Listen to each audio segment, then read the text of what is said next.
Hello, welcome to our channel পাঁচের পাঠশালা। তো আজকে আমরা আলোচনা করব ইন্ডিয়ান পলিটি থেকে। তো এর আগেও আমরা ইন্ডিয়ান পলিটি থেকে বিভিন্ন ভিডিও বানিয়েছি, যেমন introduction of cruelty, making of constitution, তারপর সালিয়েন্ট ফিচার্স অফ কনস্টিটিউশন। এই ভিডিওগুলি তোমরা যদি কেউ দেখে না থাকো আর আজকে যদি চ্যানেলে নতুন হও, তাহলে অবশ্যই পাঁচের পাঠশালা চ্যানেলের প্লেলিস্টে গিয়ে ভিডিওগুলি দেখে নেবে। তো এর আগে আমরা মেকিং অফ কনস্টিটিউশন আলোচনার সময় আমরা বলেছিলাম যে টোটাল আমাদের 395টার বেশি আর্টিকেল এবং 22টা পার্ট রয়েছে। আজকে আমরা কিন্তু সেই ফার্স্ট পার্ট আলোচনা করব। সেই ফার্স্ট পার্টের মধ্যে আছে ইউনিয়ন অ্যান্ড টেরিটরি। এটা কিন্তু কভার করে 1 থেকে 4 নম্বর আর্টিকেল। তো এটা আজকে আলোচনা করব। তো চলো দেখে নিই ইউনিয়ন অ্যান্ড টেরিটরি। দেখো এখানে বলা হয়েছে article 1 to 4 under part 1 of the constitution deal with the union and territory. আর্টিকেলের যে 1 থেকে 4 নম্বর আর্টিকেলগুলো রয়েছে সেটা কিন্তু পার্ট 1 আন্ডারে এটা কিন্তু ডিল করে কার সঙ্গে? ইউনিয়ন অ্যান্ড টেরিটরির সঙ্গে কিন্তু ডিল করে।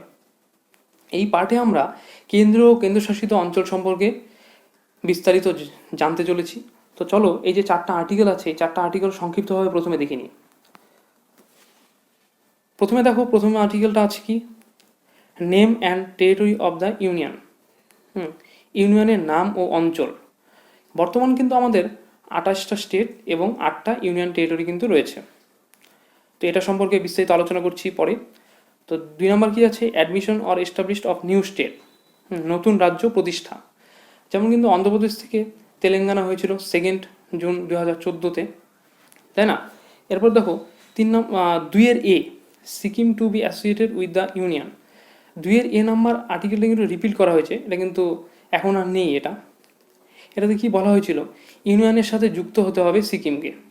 এটা কিন্তু 16ই মে 1975-এ সিকিম কিন্তু ইউনিয়নের সঙ্গে যুক্ত হয়, তারপরে এটা কিন্তু বাতিল হয়ে যায়।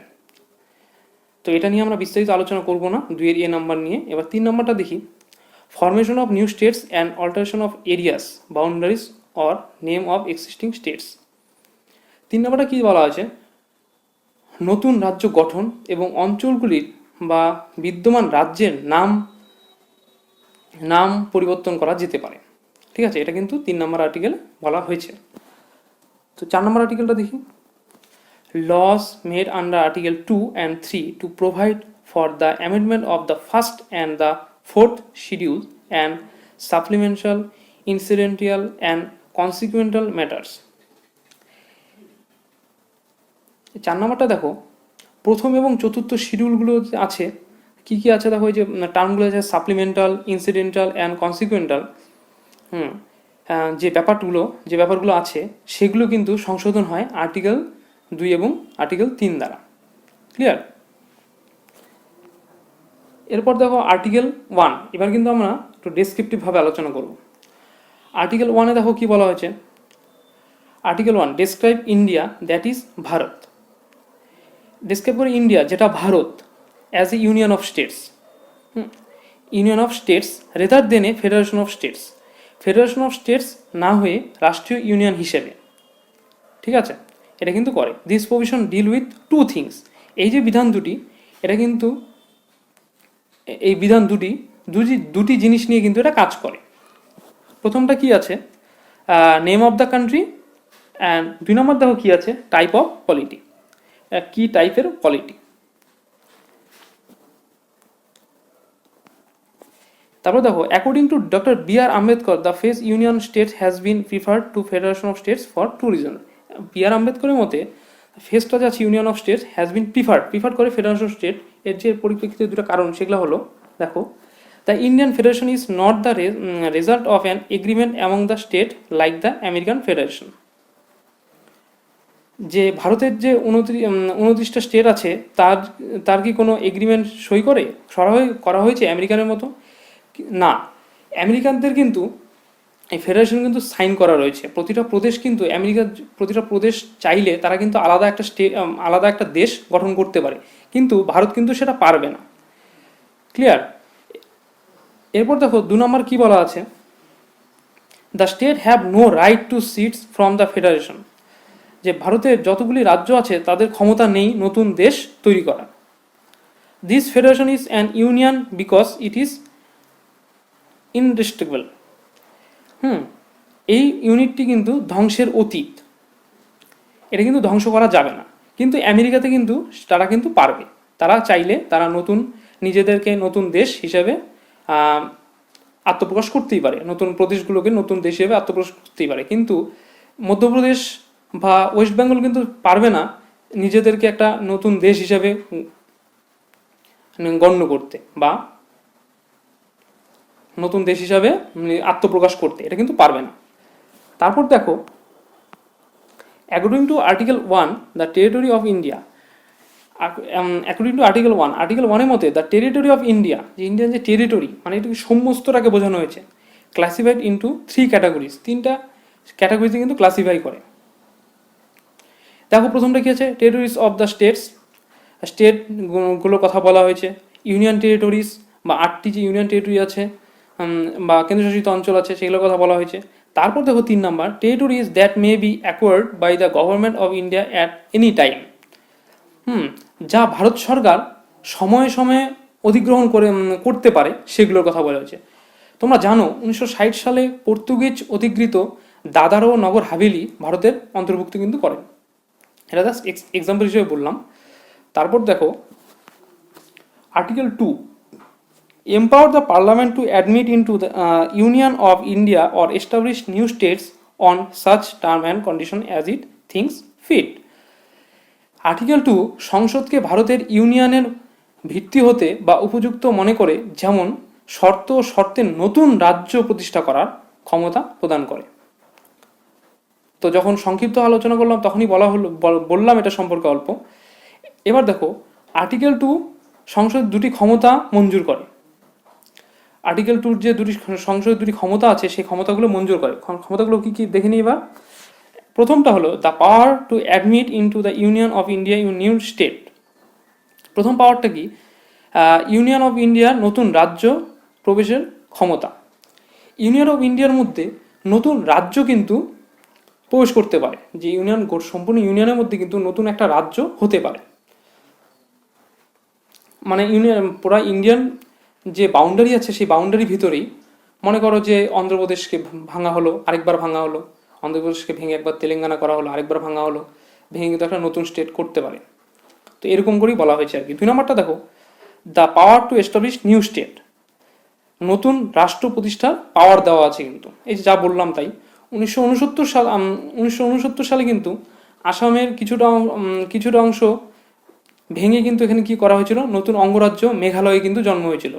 তারপর 1971 কিন্তু হিমাচল প্রদেশ পৃথক অঙ্গরাজ্যের স্বীকৃতি লাভ করে 1971 সালে। ঠিক এই আর্টিকেলটার মধ্যে কিন্তু বলা হয়েছে, আর্টিকেল 2 নম্বর আর্টিকেলের মধ্যে কিন্তু বলা হয়েছে। এরপর দেখো article 3 authorise the parliament to.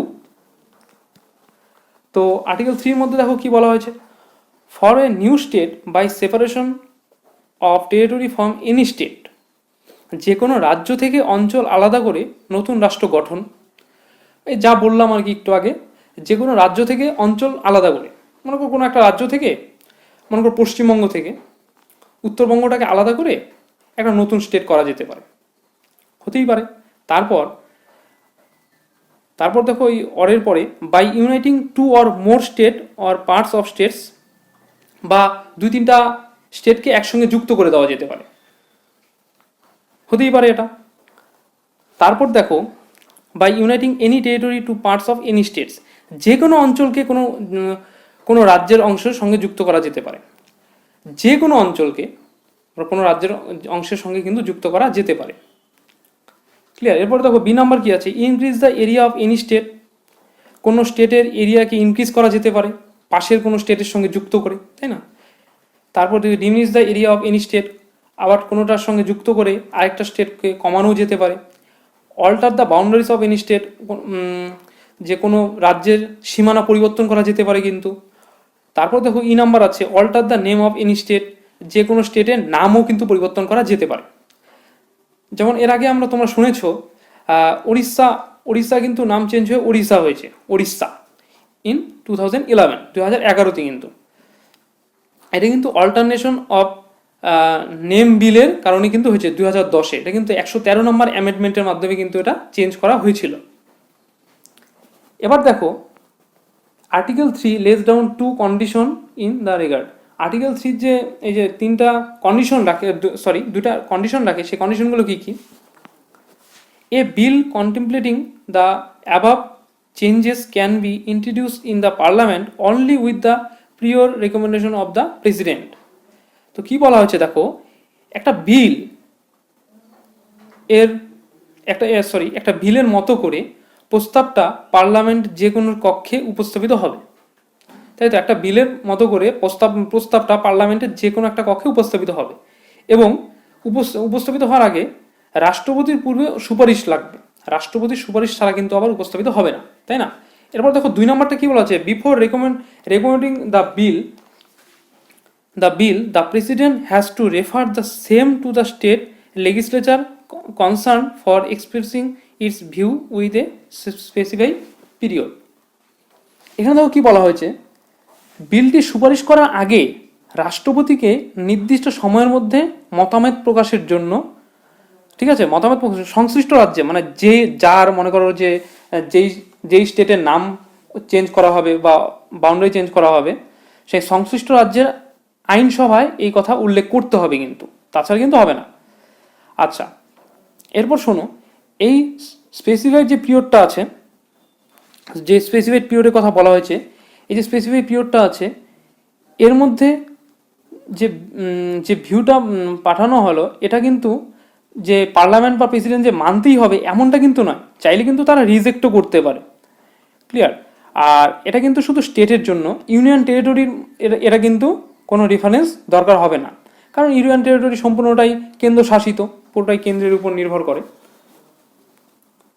তো এরপর দেখো 4 number, article 4 the constitution itself declare that laws made for admission or establishment of new state under article 2, এটা কিন্তু আন্ডার আর্টিকেল 2 তে আমরা আলোচনা করেছি already, and formation of new state and alternation of areas, এবং ওই যে নতুন স্টেটের যে নতুন স্টেট ফরমেশন করা, অল্টারনেশন অফ এরিয়াস, অল্টারনেশন করা এরিয়া, বাউন্ডারি অফ নেমস, এটা কিন্তু অপশন একটু আগে আমরা আলোচনা করলাম আর্টিকেল 3 তে।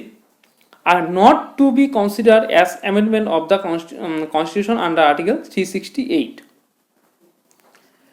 তো এই যে আর্টিকেল 2 আর আর্টিকেল 3 তে যেগুলো বলা হয়েছে, বলা আছে যেগুলো কোনো কনস্টিটিউশনাল অ্যামেন্ডমেন্ট চেঞ্জ নয়, এটা কিন্তু কোনো কনস্টিটিউশনালের অ্যামেন্ডমেন্টের চেঞ্জ নয়, বা 368 চেঞ্জ নয়। তাহলে এটা কার change? This means that such laws can be passed by a simple majority and by the ordinary legislative process। তাহলে এর এর অর্থ এই যে এই জাতীয় আইনগুলি সাধারণ সংখ্যাগরিষ্ঠ এবং সাধারণ আইন প্রক্রিয়া দ্বারা পাশ করাতে পারে। এরপর দেখো evaluation of states and union territories, রাজ্য এবং কেন্দ্রশাসিত অঞ্চলগুলির বিবর্তন। At the time of independence India comprised 2 categories of political units. এখানে দেখো কি বলা আছে, স্বাধীনতার সময় ভারতের দুটি বিভাগের রাজনৈতিক ইউনিট ছিল। প্রথমটা কি, ব্রিটিশ প্রভিন্সেস, যেটা সরাসরি ব্রিটিশ সরকার দ্বারা পরিচালিত, আরেকটা কি প্রিন্সলি স্টেট, যেটা সেই সময়কার রাজা মহারাজা দ্বারা শাসিত কিন্তু ছিল। এরপর দেখো the Indian independence act 1947, Indian যে ইন্ডিপেন্ডেন্স অ্যাক্ট ছিল 1947 সালে, created 2 independent and separate dominations of India and Pakistan and gave 3 options to the princely state।